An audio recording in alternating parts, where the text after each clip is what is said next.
తమకు కావలసిన వాళ్ళు చేసిన తప్పుల్ని కవర్ చేస్తారు, తమకు నచ్చని వాళ్ళు తప్పు చేయకపోయిన తప్పులని చూపించే ప్రయత్నం చేస్తారు, ప్రజలు మోసం చేస్తారనడానికి సాక్ష్యం ఈ పేపర్. నీచ జర్నలిజానికి సంబంధించినటువంటి కేర్ ఆఫ్ అడ్రస్ అన్నట్టు మరొకసారి స్పష్టమవుతుంది. లేకపోతే గంటకు 5,500 మందికి శ్రీవారి దర్శనం, డిజిటల్ కంటెంట్తో శ్రీవారి చరిత్ర. సీఎం చంద్రబాబుతో కలిసి PAC 5ను ప్రారంభించిన రాధాకృష్ణన్ తిరుమలలోని వైకుంఠ క్యూ కాంప్లెక్స్లో ఏర్పాటు చేసిన AI integrated command and control సెంటర్ని సీఎం చంద్రబాబు, మంత్రి లోకేష్ గురువారం ప్రారంభించారు. ICC సెంటర్ పనితీరుని అధికారులు, సిబ్బంది వాళ్ళకి వివరించారు. ఫేషియల్ రికగ్నిషన్, బిహేవియర్ అనాలిసిస్ అమల్లో ఉందని, గంటకు 4,500 మంది శ్రీవారిని దర్శించుకుంటున్నారని తెలిపారు.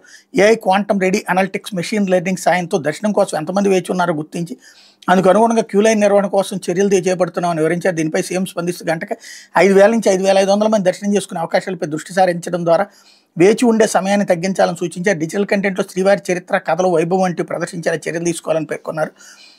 7 కొండలపై 90% పైగా గ్రీనరీ ఉండాలన్నారు అన్నట్టు వార్తని హైలైట్ చేశారు. ఇది దినపత్రికలో.